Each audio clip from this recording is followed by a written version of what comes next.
Porque el reino de los cielos es como de un hombre que al emprender un viaje llamó a sus siervos y les encomendó sus bienes. A uno le dio 5 talentos, que al traducirlo sería más o menos como 108 kilos de plata.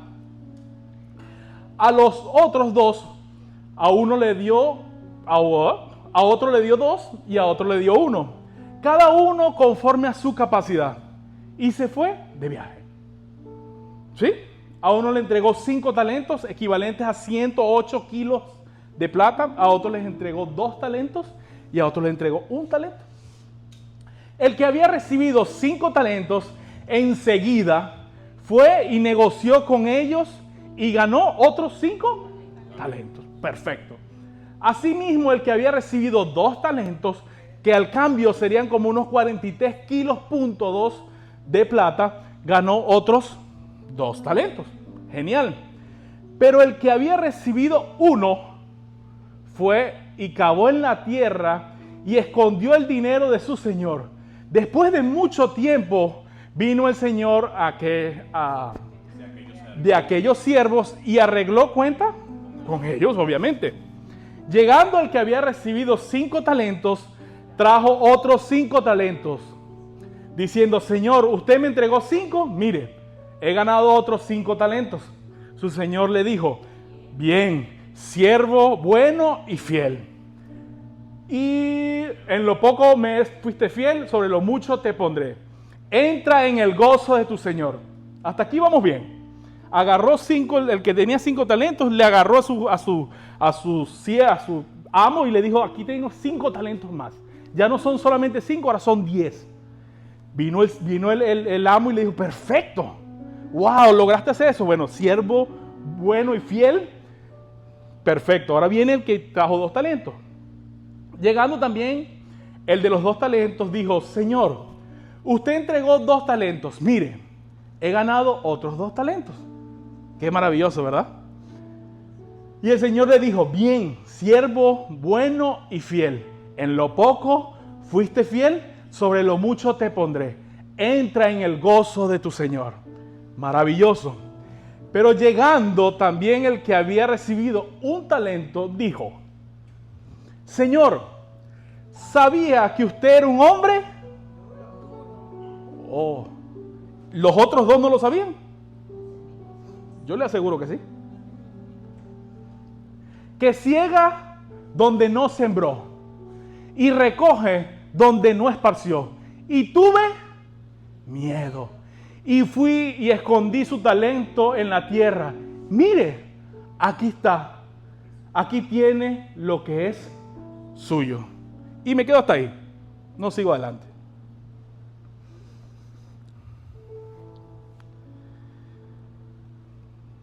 Esto nos cuenta obviamente esta historia. Este hombre entrega a 3 personas 3 distintos talentos. 3 titos de plata. A uno le entregó 5, a otro le entregó 2 y a otro le entregó 1.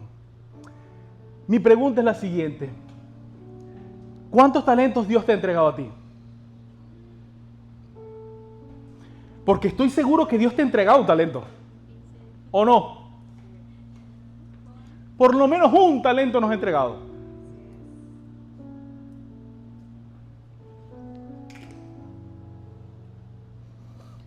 Yo les voy a ser sincero. Mire, yo tengo una habilidad que aprendí para cocinar. Cuando nosotros comenzamos la iglesia allá en nuestro país, yo no sabía cantar.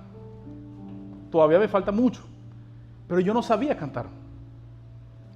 La que mejor cantaba era mi hermana mayor y mi hermana menor. Bueno, es que las 2 son mayores que yo.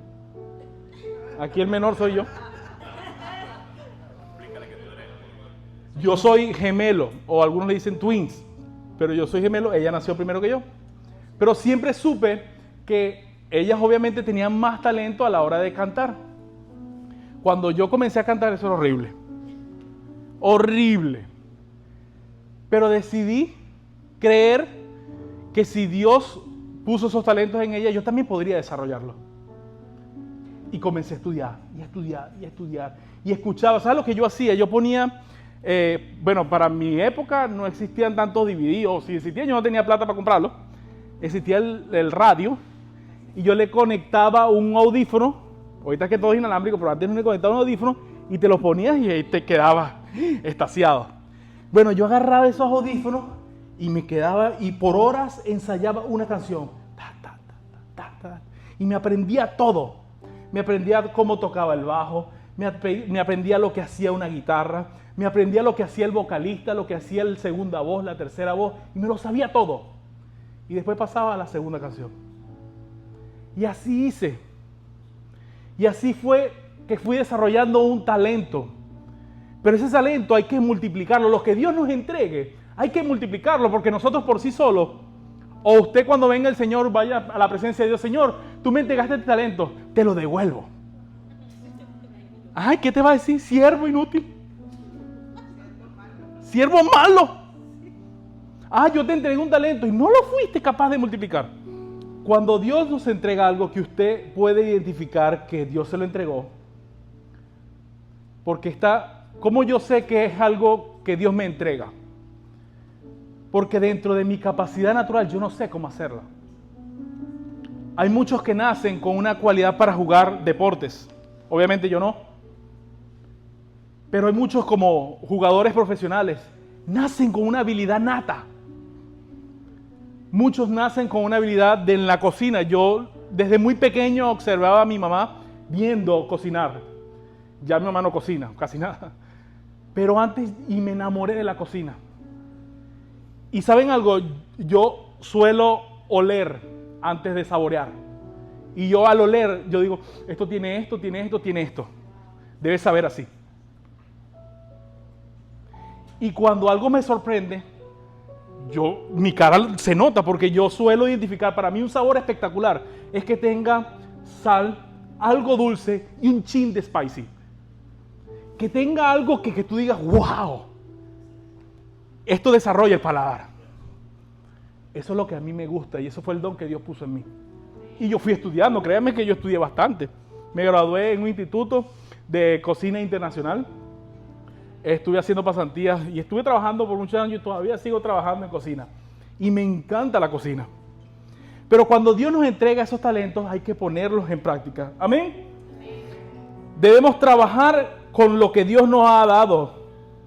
Y sobre todo debemos decidir no enterrarlo.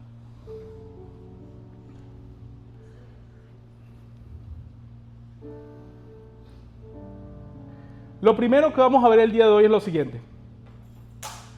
La pasividad casi siempre comienza con algo que se llama miedo. Es increíble, pero es muy cierto. Mateo 25, del 24 al 25, dice lo siguiente. Pero llegando también el que había recibido un talento, dijo, Señor, conocía que eres un hombre duro, por lo cual tuve miedo. El miedo hizo que esa persona no fuera capaz de multiplicar el talento que Dios le entregó. El problema nunca fue el talento, porque el talento lo tenía. El problema fue el miedo. Y muchos de nosotros nos hemos paralizado en la vida por causa del miedo. Muchos de nosotros no hemos puesto en práctica el don, el talento que Dios nos ha entregado por miedo. Y no podemos decir que no, porque es verdad. El miedo es capaz de tomar el control de nuestras decisiones. Y cuando el miedo gobierna, la obediencia desaparece.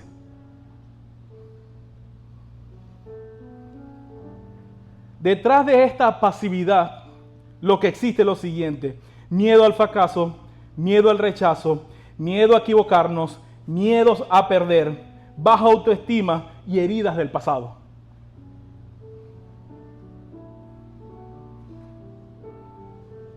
Amén. A mí no me gusta perder. Pero usted no sabe cuántas veces he perdido. Guara. Les aseguro que más veces es la que he perdido que la que he ganado. Pero las pocas veces que he ganado han sido de bendición. Para ganar hay que perder. Porque de lo que uno pierde, uno aprende. Los grandes empresarios no han llegado al lugar donde están porque todo ha sido bueno. No. Estudie la historia. Y usted se dará cuenta que muchos han pasado por situaciones tan difíciles para poder llegar al lugar donde están. Muchos de nosotros no nos atrevemos a hablar de Cristo por miedo. Y muchos de nosotros quizás nos vayamos a quedar sentados allí por miedo. Ay, hermano, es que no estoy preparado. Ay, hermano, es que no puedo. Ay, hermano, es que yo no conozco la Biblia. Hermano, apréndase un versículo. Uno. Con un versículo, usted dele ese versículo a esa gente. No se vaya a leer el más corto, que dice, Jesús lloró. No, ese no. Otro. Por favor, uno que sea un poquito más largo. Porque ¿cómo evangelizamos con Jesús lloró? Está complicado. Mire, Jesús lloró. Y te quedas así, Jesús lloró. No. Dile, hermano o amigo, como tú quieras, sobre toda cosa guardada, la palabra nos enseña a que guardes tu corazón. Y él dice, ¿qué? ¿Sí? Ah, bueno, sí, porque dice la Biblia que de él mana la vida. Y ahí comenzamos. Pero el talento que Dios te ha dado no es para que lo uses solamente para tu beneficio. Es para que otros puedan conocer a Cristo. Hermano, yo le pido hoy, por favor, no entierre su talento. Multiplíquelo. Si Dios te ha dado la oportunidad de ser una persona que teje, o una persona que prepara pasteles, o una persona que peina cabello, cuando esté peinándole el cabello a alguien, háblale de Cristo. Cuando le estemos haciendo un pastel a la gente, los que sean reposteros, después que envíes la torta, envíala con un papelito que dice un versículo bíblico. Invítalo para la iglesia. Evangeliza con lo que Dios te ha dado. Muchos no sabemos la diferencia de alguien que está en Cristo. Pero créanme que cuando uno cocina siendo cristiano, la gente se da cuenta hasta que algo distinto hay en este sabor. Es la misma receta. El problema no es la receta. Es cuando Dios sazona todas nuestras vidas.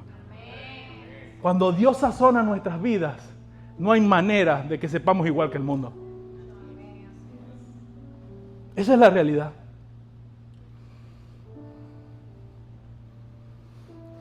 La pasividad casi nunca nace de la pereza solamente.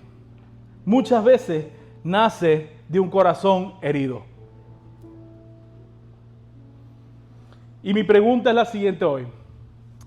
¿A cuántas personas Dios nos ha llamado a servirle?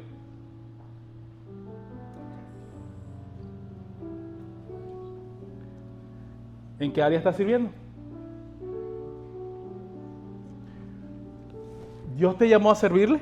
Amén. ¿Un amén? ¿Alguien más? Amén. ¿Dónde está sirviendo? Ay, ay, ay. Sí. Ahí está el hermano.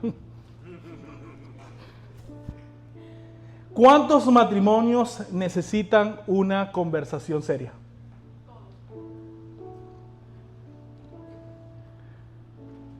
Pero nadie quiere dar el primer paso.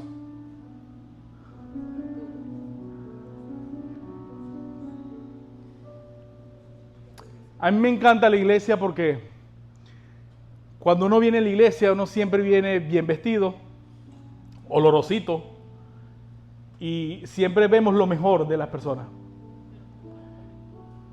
Pero realmente quien nos conoce es el que está en casa. El gruñón, la gritona, el peleón, la que todo se queja. ¿Usted sabe de dónde es el lugar que tú y yo debemos evangelizar? Realmente, primero comienza en casa. El primer evangelio se hace en casa. Si no, seríamos unos hipócritas. ¿Qué hago yo salvando al mundo si los de mi casa se pierden? ¿De qué me sirve, hermano? Yo me pongo en el papel de padre, yo tengo 2 hijos, voy por el tercero, precioso, se va a parecer igual a su padre, obviamente. Grandote, gordito, así, bello. Como un oso, pues. Feo, pero hermoso. Y mi deseo más grande es que la palabra de Dios se guarde en la vida de mis hijos. Porque, ¿saben? Yo puedo inculcarles a ellos educación, que lo hemos hecho. Le hemos enseñado principios, que lo hemos hecho. Pero llegará el día en que ellos tomarán sus propias decisiones. Y cuando ellos lo hagan, no será nuestra culpa. Será responsabilidad de cada uno de ellos, pero inició en casa. Lo que tú y yo le enseñamos a nuestros hijos es importante. Amén. El miedo promete protegernos, pero termina robándonos el propósito de Dios. Muchos por miedo no actuamos. Muchos por miedo no tenemos esa conversación con nuestras parejas. Porque nos da miedo de que la relación se rompa, de que se fracture. Pero es necesario hablarlo. Amén. Yo no sé si le estoy hablando a alguien hoy, pero amén o no amén. Amén. Vamos con lo segundo. La pasividad revela cómo vemos a Dios. Vamos a seguir el mismo verso que decía lo siguiente: Señor, yo sabía que usted era un hombre duro. Revela cómo tú y yo vemos a Dios. ¿Cómo ves tú a Dios? ¿Como un Dios castigador? ¿Como un Dios que gira fuego consumidor? Porque cuando antes evangelizaban o te conviertes o te vas para el infierno. ¿Ustedes no se acuerdan de esa época? Salían esa gente, bueno, o te arrepientes o para el infierno. Y tú te quedas, wow. O sea, no hay una opción donde podamos, o para el infierno. Ahora nos fuimos a otro extremo. Ahora no nos vamos para el infierno, nos quedamos así. Quédese ahí sentadito yo, no haga nada. Pero ¿qué pasa? Todos los extremos son malos. Y Dios está allí, justo en el centro, esperando que tú y yo nos acerquemos a Él. Amén. Aquí, en este versículo, encontramos la raíz. Su problema no era el trabajo, era la imagen que tenía este siervo de su Señor, que decía que este hombre era duro, que segaba donde no sembró y que recogía donde no se había esparcido. ¿Así vemos a Dios? ¿Crees que Dios te entregó un talento? ¿Para qué? ¿Para que lo dejes perder? ¿Porque Él es tan malo que no te va a dar la oportunidad de que lo pongas en práctica? Yo creo que Dios no trabaja así. Cuando creemos que Dios solamente está esperando castigarnos, terminamos escondiéndonos. Pero cuando entendemos su gracia, nos atrevemos a obedecer a Dios. La pregunta que nos deberíamos de hacer es ¿cómo vemos a Dios? Yo he conocido a Dios en distintas facetas de mi vida. Lo conocí como un Dios proveedor. Lo conocí como un Dios sanador. Porque Dios me sanó de una enfermedad que yo no debería ni estar de aquí, ni debería tener ni hijos. Y ya tengo 3. Esa es la verdad. ¿Cómo tú conoces a Dios? ¿Cuál es el nombre que tú le has puesto a tu Dios?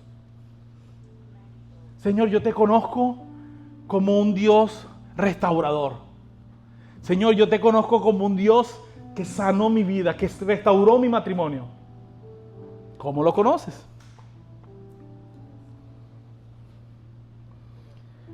Yo me senté hace una semana o 2 semanas con alguien, no voy a decir nada, de nombres, y hablábamos sobre el servicio. Y cuando yo le decía, bueno, vamos a servir en la iglesia. Aquí hay, mire, si usted se pone a preguntar, aquí hay trabajo para todo el mundo. Hoy no tenemos casi nadie de protocolo. ¿Cierto o falso? Ok. Y yo le preguntaba, hermana, necesitamos a veces que alguien se acerque y dé un mensaje. Que una mujer se levante y dé un mensaje en la iglesia. ¿Se puede o no se puede? No, hermano, es que yo no estoy preparado, no me siento listo. Hermano, no se trata de estar listos o no estar listos. Se trata de obedecer a Dios. Necesitamos gente en la iglesia de niños, pero en cantidad. Y decimos, no, es que yo no estoy para eso. ¿Y para qué está usted, hermano? Dígame. Porque donde usted se siente que usted va a estar, usted la pongo mañana. Ah, ¿a usted le gusta el sonido? Vamos para el sonido. Multimedia, multimedia. Seguridad, seguridad. Pero traten lo posible de que no pasen los años, porque esto puede hacer algo que usted lo dirá, ay no, yo mañana voy. No, yo la semana que viene sirvo. Y pasan años y usted no sirve. Hermano, póngase en disposición.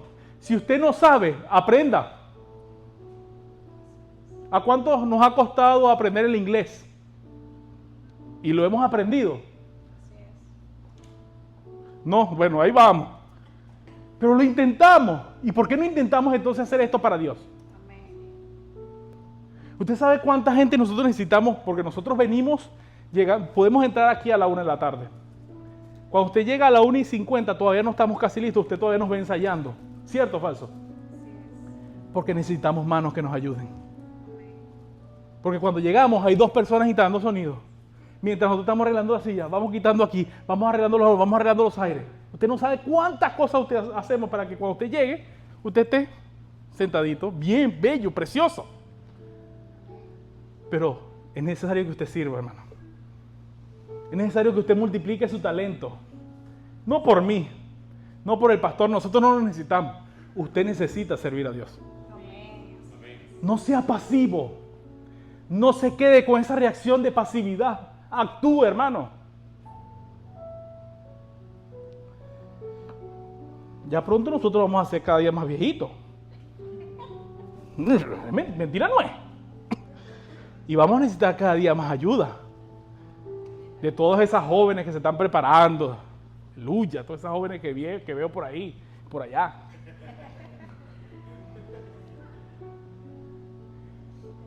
¿Usted cree que Dios los trajo a este lugar para qué? ¿Para quedarse sentados en una silla? Si hubiese quedado en tu casa. Dios te trajo para que le sirvieras a Él. Aunque no lo veas, aunque no lo creas.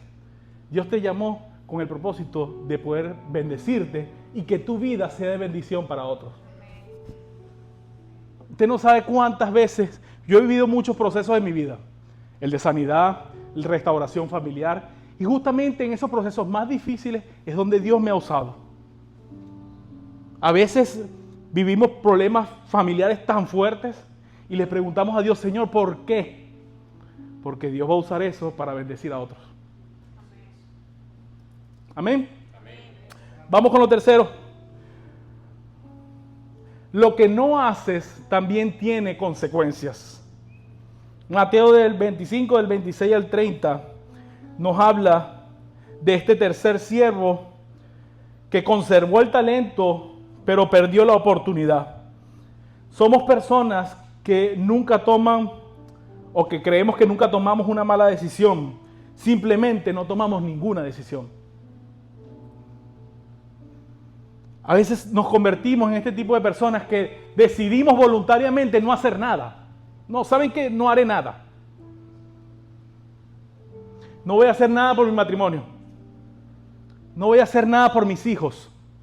No voy a hacer nada por mi trabajo. No voy a hacer nada por mi casa. No voy a hacer nada por mi relación personal con Dios. No voy a hacer nada por mi iglesia. No voy a hacer nada. He decidido no hacer nada.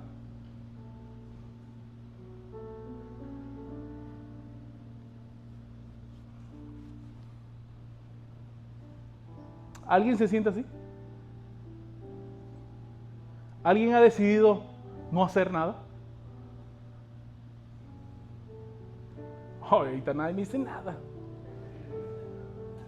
¿Sabías que hay personas que siguen esperando su perdón? ¿Tú sabías eso? ¿Sabías que hay ministerios que nunca comenzaron?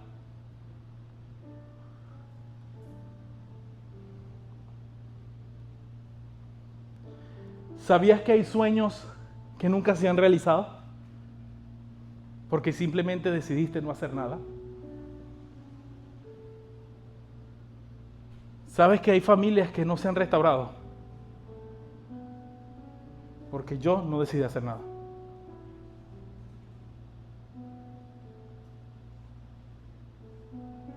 Yo hace mucho tiempo pensaba que la responsabilidad no era mía, sino que la culpa era del otro.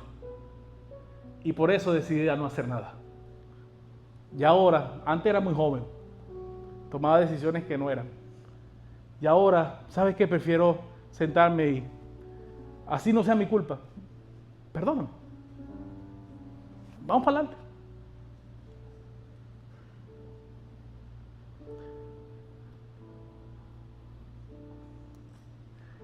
Hay ministerios hermosos, y yo lo sé, que Dios ha sembrado en sus vidas, tan hermosos y tan grandes que ni siquiera lo imaginamos, pero que se están quedando allí. Usted no sabe cuántos Moisés hay aquí, cuántas rutas hay aquí. No sabemos, porque simplemente decidimos no hacer nada. ¿Cuántas mujeres virtuosas hay en este lugar? ¿Cuántas mujeres con una palabra fresca? ¿Cuántos hombres con un testimonio brutal? Yo quizás he vivido muy pocas cosas, pero le aseguro que hay hombres en esta iglesia que han vivido tantas circunstancias, tantos problemas, tantos horrores en nuestras vidas, y que Dios lo quiere usar para que sean bendición para otros. Y nos quedamos callados. Hoy será diferente. Usted se levantará de ese lugar y dirá: heme aquí, Señor, yo estoy dispuesto a servirte. Yo estoy dispuesto, Señor, a que el talento que tú me has dado, ponerlo en práctica. Por último, quiero cerrar lo siguiente. Cristo quiere transformar nuestra pasividad en obediencia. Aquí hay un contraste, ¿verdad? Mientras el tercer siervo escondía su talento, Jesús nunca escondió su misión. Filipenses 2 nos muestra que Cristo fue obediente hasta la muerte. Jesús nunca dijo después. Jesús nunca dijo: cuando sea más fácil lo haré. Jesús nunca dijo: cuando no tenga problemas lo haré. Jesús simplemente obedeció. Cuando tenían hambre su pueblo y tenía que multiplicar los panes, dijo: no. Vamos a esperar que llegue gente con más comida para poderle dar a todo el mundo. No. Él dijo: saquen, que ¿qué hay?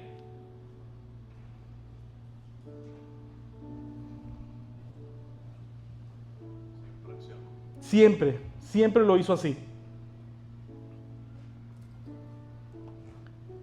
¿Cómo vence Cristo nuestra pasividad?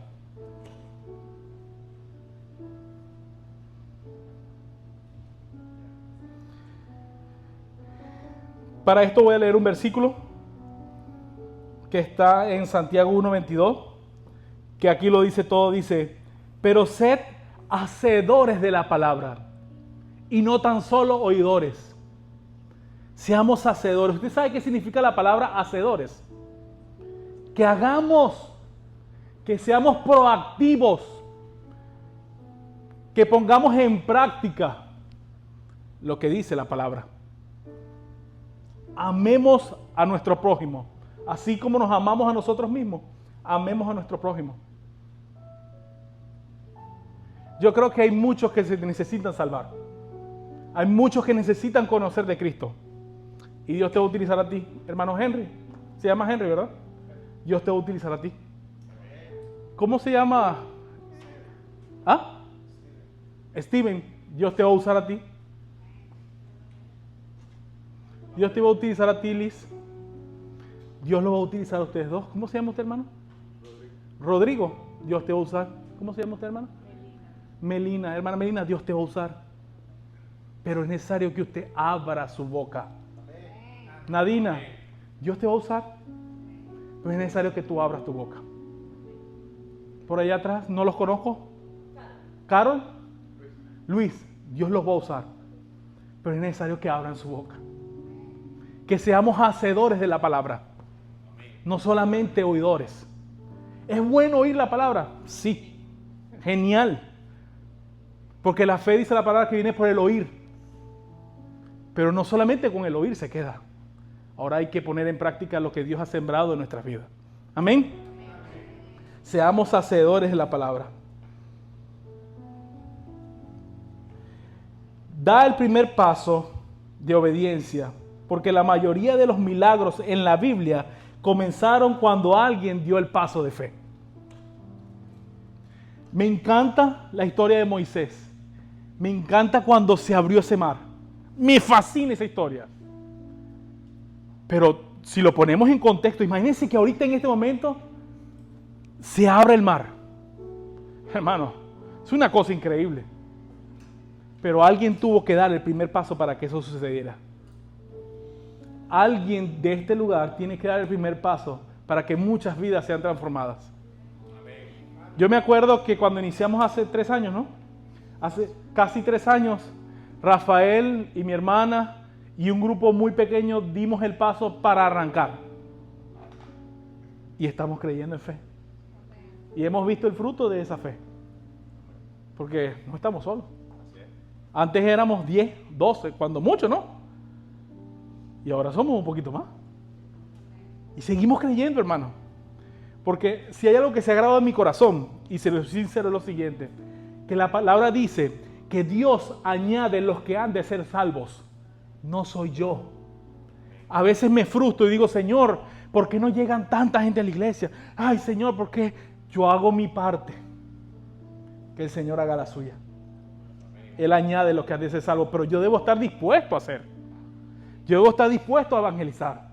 Yo debo estar dispuesto a que cuando llegue alguien a la iglesia, hermano, recibirlo con una sonrisa que no quepa en nuestras caras. ¿Por qué le voy a demostrar a los hermanos, a las personas que vengan, que estoy triste? ¿Cómo va? No, siéntese ahí, hermano. Siéntese ahí. No. Sea usted un reflejo de Cristo. Cuando yo llegué a los pies de Cristo, hermano, a mí me recibieron esas puertas, me decían, las puertas de la iglesia no están abiertas. Están caídas para que usted entre. Así me decían. Y yo me acuerdo que había un hermano, hay un hermano que era muy alto, es todavía alto, se llama, Wesley, se llama Wesley el hermano, es un hermano alto y él estaba en protocolo. Y él era un hombre que además de ser alto era bien fornido y se ponía siempre traje, o sea, siempre se veía bien. Y ese hermano cuando tú llegabas a la iglesia, tú pensabas nada, aquí fue. Y el hermano, bienvenido a la iglesia. Hermano, con una actitud que bendecía nuestra vida solamente al entrar por esa puerta. Hermano, procuremos que nuestra vida sea como la de ese hombre. Que cuando tú llegas a la iglesia, la gente te pueda ver y diga, aquí está Cristo.